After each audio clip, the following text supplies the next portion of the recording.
तो दोस्तों नमस्कार, स्वागत है आपका फिर से एक नए चैप्टर के साथ और आज हमारा चैप्टर रहने वाला है विसर्ग संधि।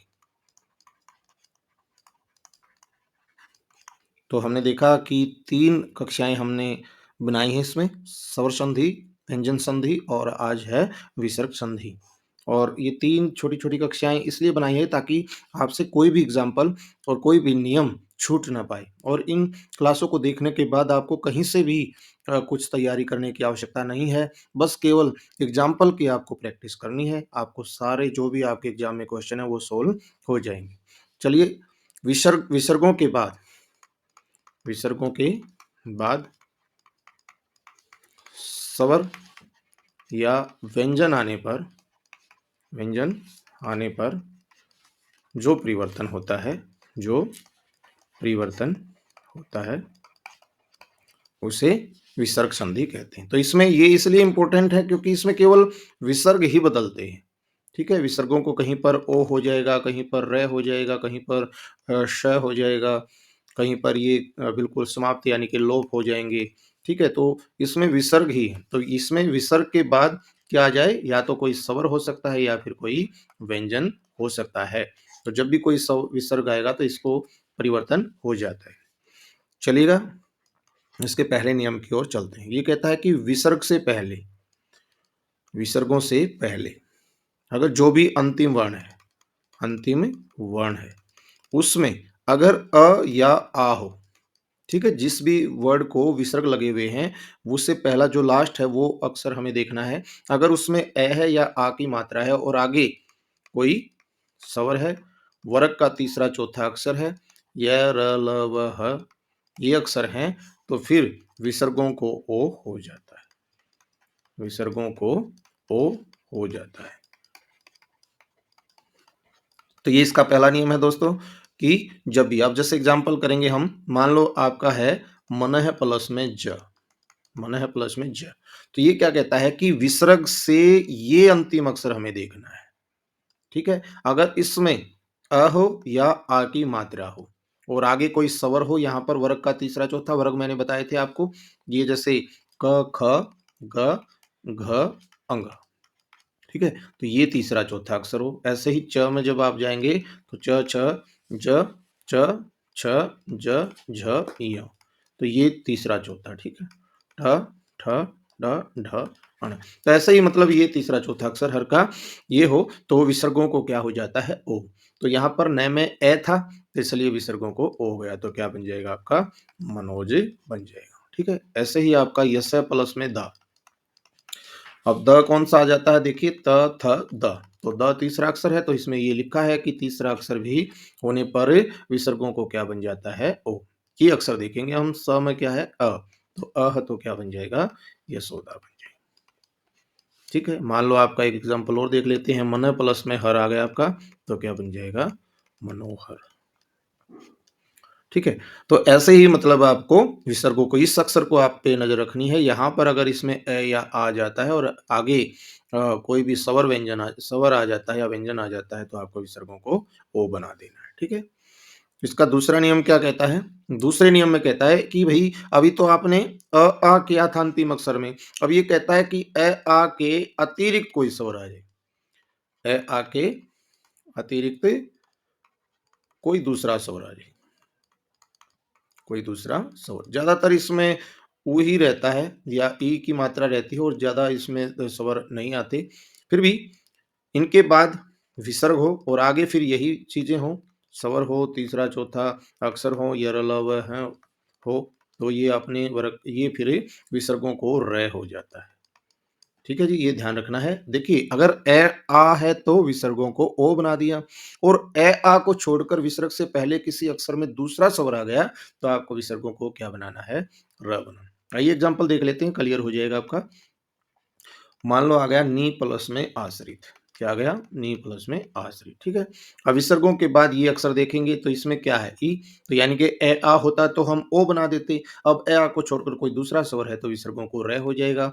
अब आधा रे ऊपर जाता है लेकिन फिलहाल तो आधा बनेगा, लेकिन यहाँ देखेंगे यहाँ स्वर है तो वो नीचे आकर के उसमें आ की मात्रा जुड़ जाएगी और श्रित बन जाएगा आपका। तो क्या बन जाएगा? निराश्रित हो जाएगा। ठीक है?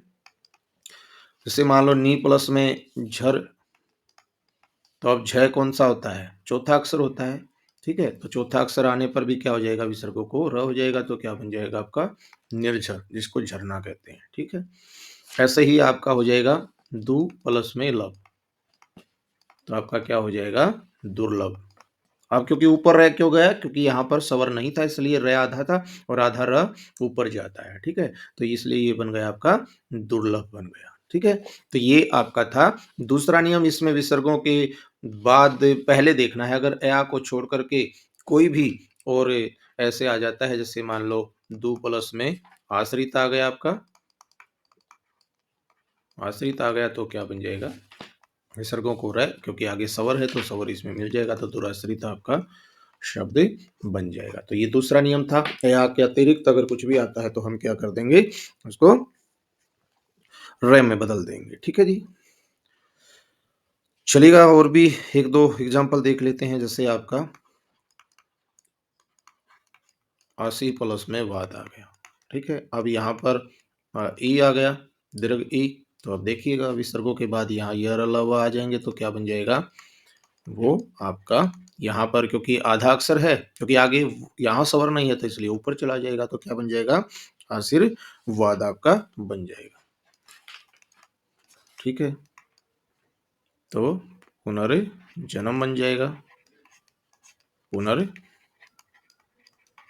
देखिए, एक दो संधि में ऐसा भी अपवाद होता है जिस पे रूल फॉलो नहीं होते, वो गिने चुने कुछ अक्षर होते हैं, उन पे नियम नहीं लगते, तो आपको ये भी थोड़ा सा ध्यान देना है। जैसे पुनर्जन्म में यहाँ पर न में जो आता है, लेकिन के बाद क्या नियम था कि भाई ओ बनाते थे, लेकिन हिंदी साहित्य में कोई पुनर्जन्म नाम का कोई शब्द नहीं होता, इसलिए यहाँ पर पुनर्जन्म ही सही बनेगा। ऐसे क्वेश्चन ज्यादा पूछे जाते हैं क्योंकि हम नियमों के अनुसार उसको बना देते हैं, ठीक है? अब आते हैं जी तीसरे नियम की तरफ। ये कहता है कि विसर्गों के बाद स आ जाए। जैसा भी स आगे आएगा विसर्गों के बाद, तो ये जो विसर्ग हैं वैसे ही स के अनुसार बदल जाएंगे, ठीक है? जैसे दु प्लस में साहस, दो प्लस में साहस आपका आ गया, ठीक है? तो अब ये देखिए विसर्ग के बाद, अब यहाँ पर नहीं देखना हमें, हमें कहाँ देखना है? विसर्ग के बाद स देखना है, ठीक है? तो ये कहता है विसर्ग के बाद जैसा भी स आए हमें वैसा ही बना देना है, लेकिन जो बनेगा वो आधा ही बनता है। तो विसर्गों को हमने बना दिया स, और आगे साहस शब्द है तो आप साहस लिख, ठीक है? मान लो आपका एग्जाम्पल आता दु प्लस में सील, तो विसर्गों के बाद अब ये श आया है तो आप इसको ऐसे बना दीजिए, तो क्या बन जाएगा आपका दुस्सील, ठीक है जी? एक दु प्लस में शासन आ गया मान लो आपका, तो क्या बन जाएगा दुष्शासन बन जाएगा, ठीक है? तो ये स आपका नियम है, तीसरा नियम। इसमें विसर्गों के बाद अगर स आता है तो आपको विसर्गों को स बनानी है। चौथा नियम बहुत इंपॉर्टेंट है, ज्यादा पूछा जाता है जी, इसको रत्तो संधि भी हम कह सकते हैं, ठीक है? तो ये कहता है कि विसर्गों के बाद अगर र आ जाता है, विसर्गों के बाद अगर र आ जाता है, तो जो पहला वर्ण है, यानी कि विसर्गों से पहला जो वर्ण है, पूर्व जो वर्ण है, उसको दीर्घ हो जाता है। उसको क्या हो जाता है? दीर्घ, ठीक है? जैसे हम इसमें ज्यादातर 3-4 ही आते हैं आपके लिए। जैसे एक आ जाएगा नी प्लस में रोग, नी प्लस में रव, नी प्लस में रज, ठीक है?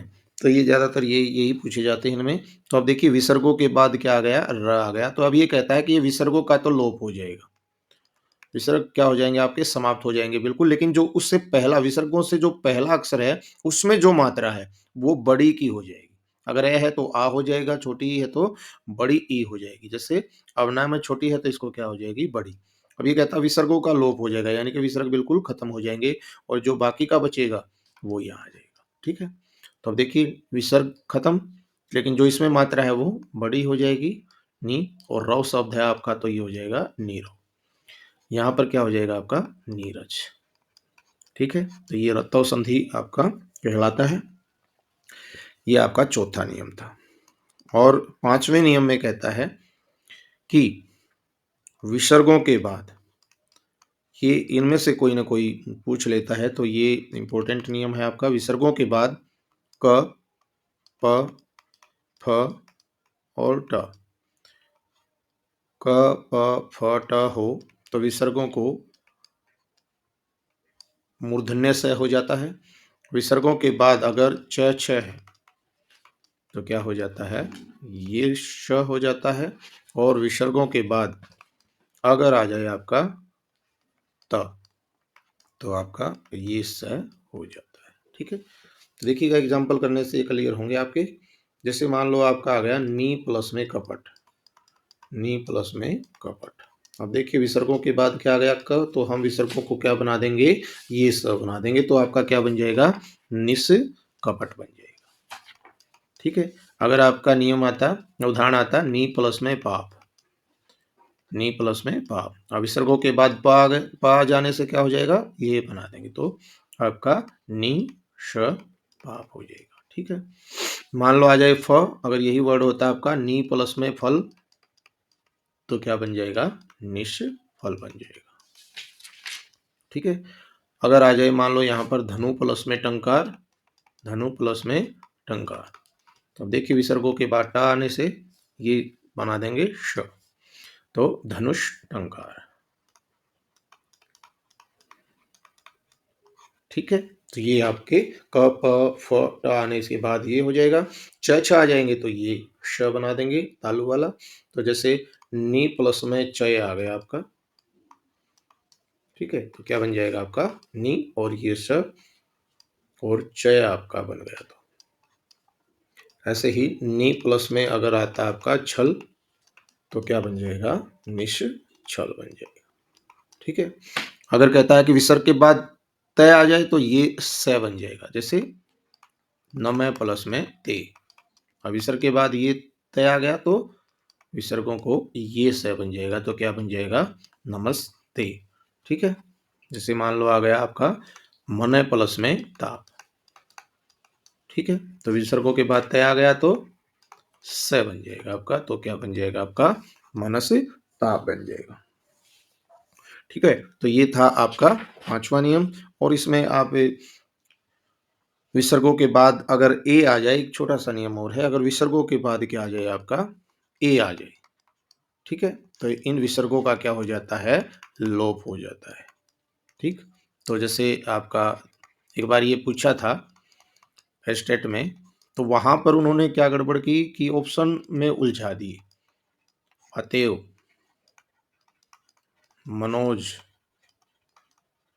दुर्दशा और परोपकार, उन्होंने ये चार जो हैं वो ऑप्शन दे रखे थे। और उन्होंने क्वेश्चन क्या पूछा, देखिए कितना अच्छा क्वेश्चन पूछा था कि इनमें से कौन सा विसर्ग संधि का उदाहरण नहीं है, संधि का उदाहरण नहीं है। और बहुत सारे बच्चे हैं ना, इसको अतएव को उत्तर लगा के आ गए, तो ये उनका गलत हो जाएगा, क्योंकि संधि क्या बनती है, अतः प्लस में एव, अतः प्लस में एव संधि बनती है। तो यहाँ पर परोपकार होना चाहिए था, क्योंकि ये गुण संधि का उदाहरण है, पर प्लस में उपकार। बाकी सब में विसर्ग संधि है। अब दुर्दशा भी समझाया था मैंने, दु प्लस में दशा हो जाएगा। मनोज क्या हो जाएगा, मन प्लस में जय हो जाएगा, और अतः अतः प्लस ही।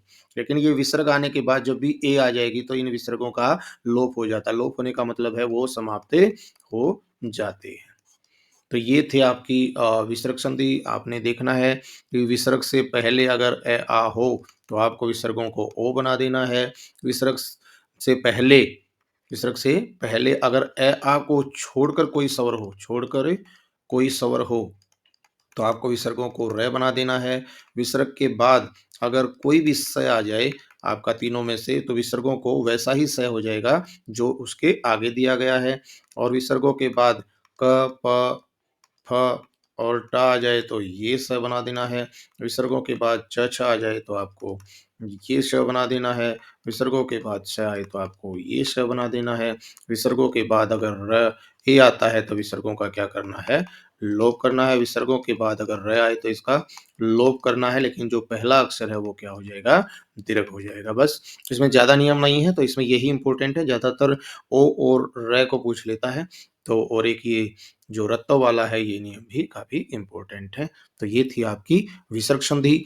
मैंने विसर्ग को तीनों संधियों को बहुत ही अच्छे से समझाया है। आज के बाद आपका कभी भी कोई डाउट वो संधि से नहीं रहेगा। मिलते हैं अगले एक नए टॉपिक के साथ, तब तक के लिए धन्यवाद, नमस्कार।